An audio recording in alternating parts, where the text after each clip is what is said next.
Hello दोस्तों, आप सभी का स्वागत है आपके अपने YouTube चैनल सतलोक एकेडमी पर। दोस्तों, मैं हूं सुदीप सर और आज आप लोग के लिए क्लास 12 का केमिस्ट्री का चैप्टर केमिकल काइनेटिक्स यानी रासायनिक बलगतिकी लेकर आए हैं। दोस्तों, रासायनिक बलगतिकी में आज हम लोग इसका बेसिक क्लास लेंगे और रासायनिक बलगतिकी यानी केमिकल काइनेटिक्स क्या है, केमिकल काइनेटिक्स का क्या फॉर्मेशन होता है, कुछ बेसिक कंसेप्ट इसका पढ़ेंगे। तो देखिए, तो दोस्तों, अगर हम इसकी बात करें कि केमिकल यानी रासायनिक काइनेटिक्स बलगतिकी हो गया, तो केमिकल काइनेटिक्स कहते किसको है, यानी रासायनिक बलगतिकी क्या है, रासायनिक बलगतिकी किसे कहते हैं। तो सबसे पहले दोस्तों देखेंगे रसायन विज्ञान की वह शाखा यानी रसायन विज्ञान की वह शाखा जिसके अंतर्गत अभिक्रियाओं के वेग तथा वेग को प्रभावित करने वाले कारकों का अध्ययन किया जाता है, उसे रासायनिक बलगतिकी कहते हैं। उसे रासायनिक बलगतिकी कहते हैं। उसे रासायनिक बलगतिकी कहते हैं। ठीक है दोस्तों, तो इसमें क्या ध्यान देना है कि रसायन विज्ञान की वह शाखा यानी रासायनिक बलगतिकी रसायन विज्ञान की वह शाखा है जिसके अंतर्गत अभिक्रियाओं के वेग तथा वेग को प्रभावित करने वाले कारकों का अध्ययन किया जाता है, उसके कारकों का अध्ययन किया जाता है, रासायनिक बलगतिकी कहलाती है या रासायनिक बलगतिकी कहते हैं। ठीक है, इसमें एक टॉपिक आता है दोस्तों, अभिक्रिया की दर या वेग। अभिक्रिया का वेग कह सकते हैं या अभिक्रिया का दर भी कह सकते हैं। तो अभिक्रिया की दर या वेग भी उसका नाम है। तो हम इसका डेफिनेशन इसको समझेंगे, इसको यानी रासायनिक जो अभिक्रिया की दर है वो क्या है, अभिक्रिया की दर या अभिक्रिया का वेग क्या होता है, उसको अगर समझते हैं तो देखिए दोस्तों, लिखा है एकांक समय में किसी अभिकारक या उत्पाद की सांद्रता में होने वाले परिवर्तन को रासायनिक अभिक्रिया की दर या वेग कहा जाता है। देखिए तो दोस्तों, एकांक समय में किसी अभिकारक, आपको बताने वाले हैं अभिकारक यानी कोई भी रिएक्शन बनता है उसमें अभिकारक और प्रोडक्ट भाग लेते हैं, ये याद रखना, अभिकारक से प्रोडक्ट बनता है। तो देखिए, एकांक समय में किसी अभिकारक या उत्पाद की सांद्रता में होने वाले परिवर्तन को रासायनिक अभिक्रिया की दर या वेग कहा जाता है। देखिए, तो अब हम लोग दोस्तों इसको कुछ इस पर हम फॉर्मूला देखते हैं और उसको हम प्रतिपादित करते हैं। अगर हम औसत वेग या इसको कह सकते हैं अभिक्रिया का वेग, देखिए तो औसत वेग या अभिक्रिया का वेग बराबर होता है अभिकारक की सांद्रता में परिवर्तन बटा परिवर्तन में लगा समय। यहां ध्यान रखेंगे दोस्तों, माइनस है, आप घबराएंगे नहीं, इस माइनस का रहस्य हम खुद प्रमाणित करके, प्रूफ करके, सिद्ध करके आपको दिखाने वाले हैं। अगला है औसत वेग, यहां ध्यान रखेंगे अभिकारक की, यहां अभिकारक की सांद्रता है और यहां औसत वेग यानी अभिक्रिया का वेग कह सकते हैं कि उत्पाद की सांद्रता में परिवर्तन। यहां उत्पाद शब्द आया है, ध्यान दीजिएगा, उत्पाद यानी प्रोडक्ट, यहां रिएक्टेंट यानी अभिकारक की बात है। तो उत्पाद की सांद्रता में परिवर्तन बटा परिवर्तन में लगा समय, इस दोनों फॉर्मूला को अगर हम प्रतिपादित करें, अगर उसको हम अपने आपको कंसेप्ट में अगर समझाने की कोशिश करें तो हम इसको कह सकते हैं कि औसत वेग बराबर माइनस डेल्टा और ये अभिकारक की सांद्रता, यह है कंसेंट्रेशन ऑफ आर है, इसका मतलब होता है अभिकारक की ये सांद्रता है बाटा डेल्टा टी यानी समय। ठीक है, ये है दोस्तों, यहां माइनस दिया हुआ है, घबराने की जरूरत नहीं, इसको हम अभी कहे हैं कि आपको प्रूफ करके दिखाएंगे कि माइनस कैसे होगा। और अगला है औसत वेग बराबर, यहां प्लस है, यहां कुछ नहीं है तो यहां भी प्लस छुपा है, घबराएंगे नहीं। देखिए औसत वेग बराबर plus delta P, product P क्या हो गया, प्रोडक्ट, तो देखिए उत्पाद की सांद्रता में परिवर्तन, तो डेल्टा उत्पाद की सांद्रता में परिवर्तन या कंसेंट्रेशन ऑफ पी, ऐसे भी कर सकते हैं, बाटा डेल्टा टी। ठीक है, अब इसको अगर हम कहते हैं कि इसको अगर समझने के लिए अगर इसको कहें कि कौन क्या है, तो जहां जो डेल्टा कंसेंट्रेशन ऑफ आर या डेल्टा अभिकारक की जो सांद्रता है उसको बोलते हैं अभिकारक की सांद्रता में परिवर्तन, ये होता है अभिकारक की सांद्रता में परिवर्तन। इसको हम इस तरह से सूचित कर सकते हैं, दे सकते हैं कैसे, concentration of R2 minus R1। अब हम कहेंगे दोस्तों कि आपका अगर कहते हैं इसको कि ये जो है आपका डेल्टा कंसेंट्रेशन ऑफ P, तो इसको हम कह सकते हैं बराबर में, इसको कह सकते हैं उत्पाद, उत्पाद की सांद्रता में परिवर्तन, उत्पाद की सांद्रता में परिवर्तन, इसको कह देंगे concentration of P2 minus P1। ये क्या है, P2 minus P1, P2 minus P1। ठीक है, अब हम इसको समझने वाले हैं दोस्तों कि ये प्रूफ करके दिखाते हैं कि यहां प्लस माइनस, यहां प्लस, यानी यहां माइनस यहां प्लस छुप गया, ये कैसे होता है। तो आइए हम एग्जाम्पल के थ्रू इसको समझेंगे। एग्जाम्पल लेते हैं, अगर हम एक एग्जाम्पल के थ्रू अगर समझें तो अभिकारक यानी रिएक्टेंट और प्रोडक्ट यानी उत्पाद, ये वेग वाला लिए, वेग के टर्म में है ना। तो हम अगर t अगर समय जीरो, समय में t जीरो अगर माने तो वहां जो अभिकारक होगी 10 होगी और उत्पाद 0 हो जाएगा। याद रखेंगे यहां दोस्तों कि किस प्रकार से इसमें परिवर्तन हो रहा है, इसको आप देखिए। यहां जब t समय 0 है तो आपका जो अभिकारक है यानी रिएक्टेंट है वो 10 है और उत्पाद जो है यानी प्रोडक्ट 0 हो जाता है। और अगर T1 लेते हैं तो उसका 2 क्या होता है, डिक्रीज होता है, और इधर 2 इंक्रीज होता है यानी बढ़ता है।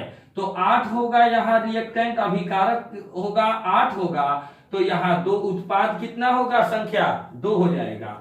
और यहाँ अगर T2 लेते हैं तो आपका 6 हो जाता है और यहाँ 4 हो जाता है। यहाँ अगर T4 लेते हैं तो यहाँ क्या हो जाता है, 2 बढ़ते जाता है, इधर बढ़ता है और इधर घटता है।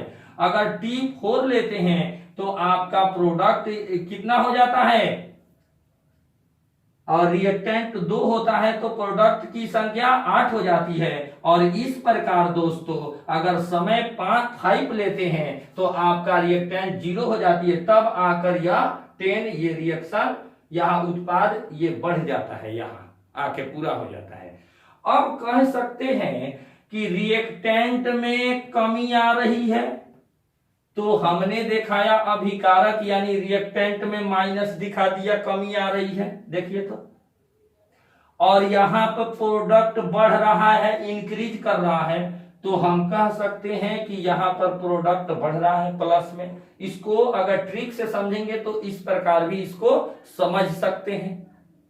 अब आइए दोस्तों, हम ये माइनस और प्लस को फिर प्रूफ, ये तो ट्रिक से समझ लिए, अगर हम इसको प्रूफ करके भी दिखा दे कि ये क्यों होता है, तो आइए हम इसको प्रूफ करके इसको दिखाते हैं। अगर मान लीजिए यहां देखिए तो t 0 समय है, यहां 0 समय है। अगर मान लीजिए हम t1 ले ले, समय t1 ले ले, तो ये हमारा क्या होगा, t1 हो जाएगा, ये हमारा t1 हो जाएगा। तो ये हमारा क्या हो जाएगा, r1 होगा ना, r1 हो गया, ये t1 हो गया, ये r1 हो गया। अगर ये रिएक्टेंट के लिए है, ध्यान रखना, रिएक्टेंट के लिए अगर t1 ले लिए, अगर हम t4 ले लिए इसमें, अब t4 अगर ले लेते हैं, ये t2 को, इसको अगर t2 मान लेते हैं, तो ये क्या हो जाएगा, r2 होगा ना, ये r2 हो जाएगा। अब इसको अगर हम इस फॉर्मूला के अनुसार अगर हम सिद्ध करके इसको अगर दिखा दे, तो ये माइनस कैसे होता है वो निकलेगा, और ये प्लस कैसे, आपको बारी बारी से दोनों को दिखाते हैं। देखिए तो दिखाते हैं आप लोग को।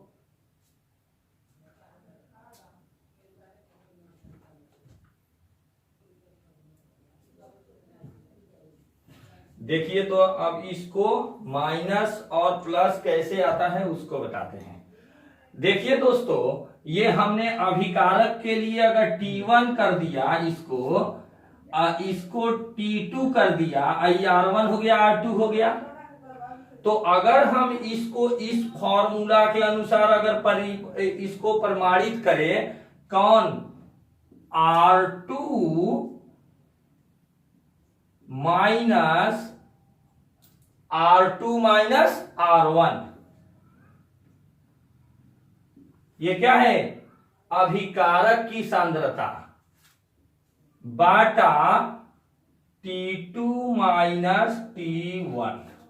तो देखिए तो दोस्तों, r2 माइनस r1, r2 कितना है, 2 है ना, माइनस r1 कितना है, 8 है, बाटा t2 कितना है, 4 है, और माइनस t1 कितना है, 1 है। t1 कितना है, 1 है। अब इसको हम क्या लिख सकते हैं, इस दोनों को घटाएंगे तो कितना होगा, -6 बाई कितना होगा, 3, -6 बाई 3। अब ये 3 2 जा 6, -2 होगा। अगर हम इसका तो -2 ला दिए, अगर हम इसका अभिकारक के टर्म में ये ला दिए, अब हम उत्पाद के टर्म में लाते हैं, यानी इससे रिएक्टेड करते हैं, तो ये उत्पाद के अगर टर्म में आते हैं, तो इसको इसके सामने वाला ये क्या हो जाएगा, ये r1 है, तो ये क्या हो जाएगा, p1 हो जाएगा ना, ये हो जाएगा p1, और ये r2 है तो ये हो जाएगा p2। ठीक है। अब इसका वैल्यू हम यहां फिर पुट करते हैं, तो ये वाला हमारा तो अभिकारकों की सांद्रता से आपका माइनस को इसको दिखाए।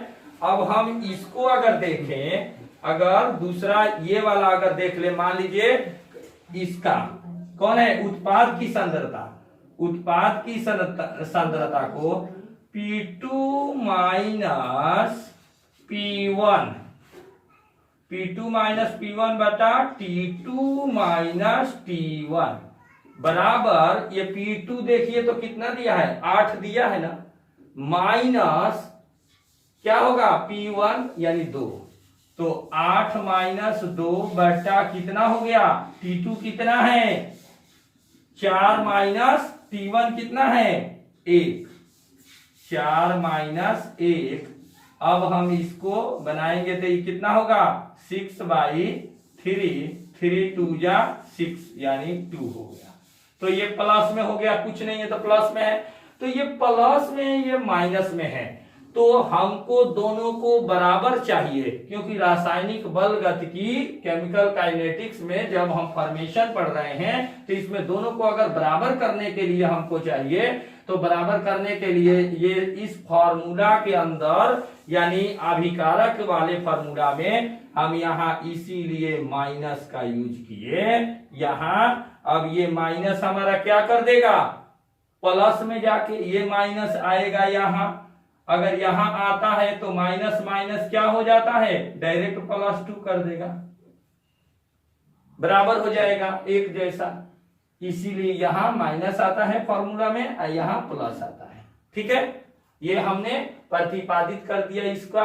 हम अब आगे देखते हैं, इसके आगे देखिए तो दोस्तों, अब हम देखते हैं केमिकल काइनेटिक्स में औसत वेग बराबर, यहां माइनस है, ध्यान देना, माइनस डेल्टा, ये आर है यानी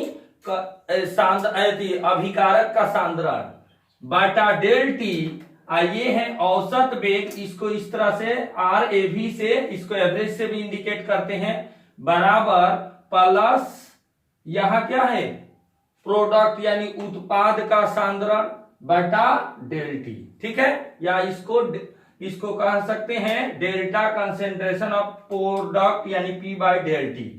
अब देखिए दोस्तों, औसत वेग जो इसका औसत वेग क्या है, औसत वेग क्या होता है, तो लिखा है किसी रासायनिक अभिक्रिया में एक निश्चित समय में अभिकारक या उत्पाद की सांद्रता में हुए परिवर्तन में समय का भाग देने पर उस अभिक्रिया का औसत वेग प्राप्त होता है। ध्यान रखना है, उसमें बता रहा है कि अभिकारक या उत्पाद की सांद्रता में जब परिवर्तन होता है तो उसके समय का भाग दिया जाता है, उसी को क्या कहते हैं, औसत वेग, जिससे औसत वेग प्राप्त होता है। इसे देखिए RAV यानी एवरेज द्वारा व्यक्त किया जाता है। देखिए तो इसको औसत वेग को इस तरह से भी लिख सकते हैं। अब हम इसमें नोट में मेन पॉइंट है, किसी अभिक्रिया का वेग लिखते समय उसके संगत रस समीकरणितीय गुणांक का भाग दिया जाता है। यानी इससे स्पष्ट होता है दोस्तों कि किसी रासायनिक अभिक्रिया में एक निश्चित समय निश्चित होना चाहिए, अभिकारक या उत्पाद की सांद्रता में हुए परिवर्तन, जो परिवर्तन होता है उसमें समय का भाग देने पर उस अभिक्रिया का औसत वेग प्राप्त हो जाता है। तो आइए इसको हम कुछ एग्जाम्पल से, क्वेश्चन से इसको हम समझते हैं। जैसे मान लीजिए एक नंबर है 2A 3B। देखिए तो 2A आपका क्या है, रिएक्टेंट में इधर ये भाग लेगा, इधर रिएक्टेंट होगा तो ये प्रोडक्ट होगा। ये हो गया आपका अभिकारक, तो इधर वाला क्या होगा, उत्पाद होगा ना, यानी प्रतिफल भी इसको कहते हैं केमिस्ट्री की भाषा में, ये भी कहा जा सकता है। तो अब हम क्या करेंगे, अगर इसको हम R मानते हैं यानी रिएक्टेंट कहेंगे, देखिए ध्यान दीजिए यहां, इसको अगर रिएक्टेंट कहेंगे, तो यहां पर क्या हो जाएगा दोस्तों कि यहां पर अगर हम इसको ले लेते हैं रिएक्टेंट के रूप में और इसको हम याद रखेंगे, हाँ यहां ध्यान देंगे, देखिए डिटेल्स में इसको और बताते हैं। इसको आपको क्या ले लेना है, रिएक्टेंट, ये वाला किसका काम करेगा, प्रोडक्ट का हो गया। ठीक है, तो अगर हम वेग लिखते हैं, वेग बराबर हो गया आपका, ये क्या हो जाएगा, वेग बराबर डायरेक्ट अगर इसका अगर हम लिखते हैं तो क्या होगा, सबसे पहले ये वाला होगा डेल्टा कंसेंट्रेशन ऑफ, ये डेल्टा हो जाएगा A यानी अभिकारक का सांद्रण बाटा डेल्टा T। इसी में ना भाग देना है। देखिए ना, परिवर्तन में समय का भाग देने पर उस अभिक्रिया का औसत वेग प्राप्त होता है। तो समय इसमें कितना है, 2 है, तो 2 से इसमें भाग दे देंगे, यानी 1/2।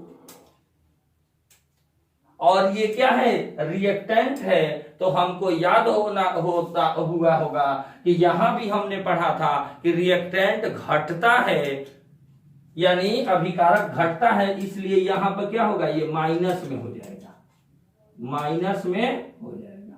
ठीक है, तो इस प्रकार लिख सकते हैं। अगर हम इसको प्रोडक्ट वाला को लिखें तो वेग ये लिख सकते हैं, वेग बराबर, यहां पर डायरेक्ट प्रोडक्ट वाला को अगर लिखें तो यहां पर डेल यहां बी कर देंगे, यानी कंसेंट्रेशन ऑफ बी, या उत्पाद का सांद्रण बाटा डेल टी, और इसमें भाग दे देंगे किससे, समय का भाग, यानी उसके समय से भाग देंगे। तो इसमें क्या है, 3 है ना, तो 1/3 से भाग हो गया। यहां पर क्या है, यहां प्लस होता है, क्योंकि ये हमारा क्या है, उत्पाद का है, उत्पाद में बढ़ता है, इसलिए ये प्लस में रहता है, हम याद रखेंगे। ठीक है, अब आगे बढ़ते हैं। इसको देखिए तो 2 नंबर को 2p और ये 3/2q है।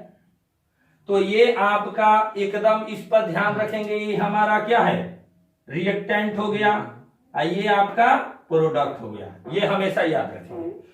अब क्या करेंगे दोस्तों, यहां पर इसका अब हम वेग बराबर लिखेंगे। वेग बराबर क्या होता है, सबसे पहले 1 का पहला वाला का लिखेंगे, तो ये क्या कर देंगे, और ये 2 है, तो हम इसमें हम रिएक्टेंट का लिखते हैं, तो 1/2 कर देंगे, और डेल्टा यहाँ P बटा डेल टी, ये लिख सकते हैं, ये हो जाएगा। फिर अगर हम इसका प्रोडक्ट का अगर लिखें तो वेग बराबर क्या होगा, यहां पर वेग प्लस में ये होगा ना, तो डायरेक्ट हम प्लस में लिख सकते हैं। यहाँ 3/2 है, तो 3/2 से हम भाग दे देंगे। देखिए, तो 3/2 से भाग दे दिए। अब 3/2 से भाग देंगे, और इसका रिलेशन को इसको जैसे लिख रहे हैं, ये प्रोडक्ट का, यहां देखिए तो ये आपका रिएक्टेंट का, ये यहां देखिए तो आपका ये था प्रोडक्ट का हो गया। यहां पर देखिए तो ये आपका, देखिए तो यहां वाला ध्यान रखेंगे, ये है प्रोडक्ट का, ये वाला रिएक्टेंट का है, प्रोडक्ट का नहीं। ठीक है, इसलिए ना 2 का भाग दिया गया है। तो ये यहां पर ये केवल यहां वाला क्या था, ये प्रोडक्ट वाला था। तो एक और ध्यान रखेंगे, यहां जो मान रहता है, यहां P है, इसलिए यहां पर क्या दिए थे, P दिए थे, याद रखना। ठीक है, अब हम क्या करेंगे, यहां पर हमारा क्या है, यहां Q है, तो डायरेक्ट अगर इसको हम इसका बनाए वेग का, तो अगर यहां लिख दे Q, डायरेक्ट इसी का मान देके बना देते हैं, बाटा डेल टी। अब क्या होगा, ये भाग से गुणा में चला जाएगा, तो क्या हो जाएगा, गुणा में जाएगा तो ये क्या होगा, प्लस ये 3/2 है, तो 2/3, ये डेल्टा, ये Q है बटा डेल टी। देखिए तो आपका ये मिलेगा। अब हम देखते हैं, एक और है हमारा, देखिए तो एक और है हमारा ये N2, और इसको अगर हम देखते हैं तो ये कैसे बनाएंगे, तो ये आसानी से सेम, जब हमको ये वाला आ गया, ये समझ में आ गया डिटेल्स में, तो ये कैसे कैसे बन रहा है आपको समझ में आ रहा है। तो इसको हम क्या करेंगे, सेम उसी प्रकार हम लिख देंगे, डायरेक्ट लिख देंगे वेग बराबर, डायरेक्ट इसको लिख देंगे, इसको अगर हम वेग बराबर, इसको अगर हम इसका अभिकारक में लेंगे तो माइनस में होगा, अगर अभिकारक में ले लेते हैं तो माइनस, यहां कुछ नहीं है तो 1 है, तो 1/1 भाग दे दिए, और इसको अंदर में लिख देंगे ऐसे, यानी अभिकारक का सांद्रण बटा डेल टी। अब इसको भी लिखना होगा, ऐसे ही लिख देंगे, वेग बराबर, ये क्या होगा, ये भी माइनस में, तो ये 3 है तो 1/3 से भाग देंगे, डेल कंसेंट्रेशन ऑफ, यानी अभिकारक का सांद्रण बटा डेल टी। देखिए तो अब हम क्या करेंगे, इस प्रोडक्ट वाला को लिख देंगे, उत्पाद वाला को, तो डायरेक्ट यही मान को लिख दें। ये वाला तो आपका रिएक्टेंट का दोनों का हो गया, इसका हो गया और इसका हो गया, ये वाला तो डायरेक्ट भाग में गया, यहाँ कुछ नहीं है तो यहाँ पर 1 छुपा रहता है, इसलिए 1/1 से भाग दिया गया। अब क्या करेंगे दोस्तों, अब इसका लिखेंगे तो इसका वेग बराबर क्या होगा, देखिए तो यहाँ डायरेक्ट अगर यहाँ पे लिख लें, वेग बराबर इसके लिए 1/2 भाग देंगे इस 2 से, और यहां पर लिख देंगे उत्पाद का सांद्रण NH3 बटा डेल टी। देखिए तो, और ये क्या है हमारा, प्लस में होता है तो हम प्लस में दिखा देंगे।